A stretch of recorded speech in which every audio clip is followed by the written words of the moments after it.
बंगला बेहद खूबसूरत था। हल्के नीले रंग की इस बंगले के बेशतर हिस्सों पर बेलें छाई हुई थी। सुर्ख अप्रैल की छत दूर से नुमाया थी। चारों तरफ लॉन था जिसमें रंगारंग फूलों के तख्तों के साथ सलीके से सरों के दरख्त लगे थे। बिल्कुल ऐसा मंजर था जैसा कि तस्वीरों में दिखाया जाता है। बंगले के अकब में लॉन एक गहरी खाई तक जाता था। उसे महफूज बनाने के लिए किनारे पर सफ़ेद लकड़ी का जंगला लगा दिया था।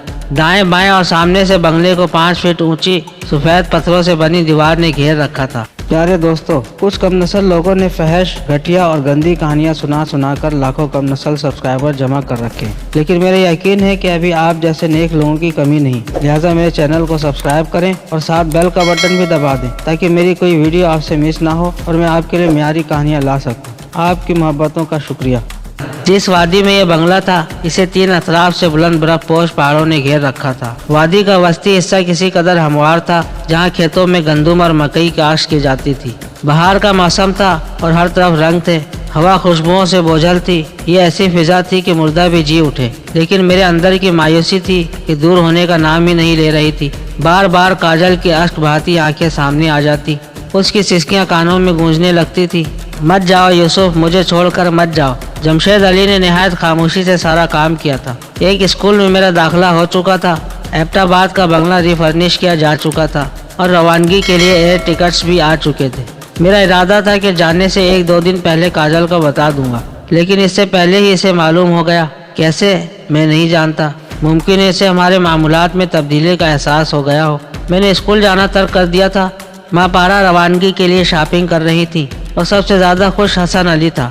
उसकी ये खुशी छुपाए नहीं छुप रही थी। ये भी मुमकिन है कि काजल की छठी हिस्स ने इसे बता दिया हो। मेरे मामले में इसकी हिस्स बेहद तेज थी और मेरे बारे में बहुत सारी बातें इसे बगैर बताए मालूम हो जाती थी।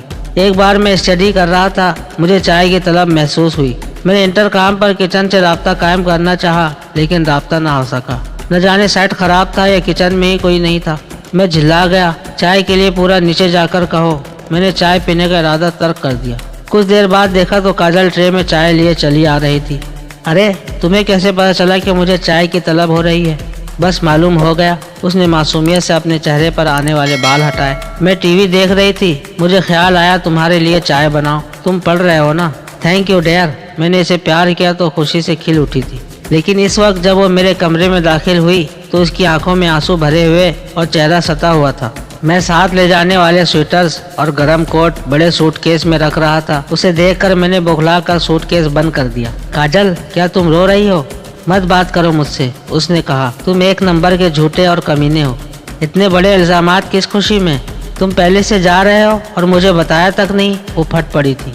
तो तुमसे किसने कहा? मैं बौखला गया। फरिश्तों ने। उसने एक स्वेटर उठाकर मुझे मारा और फिर इस पर जुनून सवार हो गया। उसने हाथ में आने वाली हर शय उठाकर मुझ पर फेंकना शुरू कर दी। एक ब्रश, एक परफ्यूम की शीशी और पाउडर का डब्बा खोने के बाद मैं उसे पकड़ने में कामयाब रहा था। गुस्से में इसके बदन में जिन्नाती कुव्वत आ जाती थी और मुझे इसे काबू करने में पसीना आ गया था। इसका बदन कमान की तरह तन रहा था और बार बार तड़प कर वो मेरे बाजुओं से निकलने की कोशिश कर रही थी। उसने अपने तेज नाखूनों से मेरा मुंह नोचने की कोशिश की। मेरे बाजू में दांत गाड़ा। खुशकिस्मती से दांत गड़ने से पहले मैंने इसका मुंह पकड़ लिया था। इस दौरान मैं इसे पिचकार भी रहा था। आराम से काजल, डेयर, इजी। बार आखिर मैंने इसे यूं काबू किया कि वो बेबस होकर रह गई। कुछ देर की जोर आजमाई के बाद उसने जद्दोजहद तर्क कर दी और रोना शुरू कर दिया। मेरे लिए इसका रोना नाकाबिले बर्दाश्त था। खुदा के लिए काजल, ये क्या हरकत है?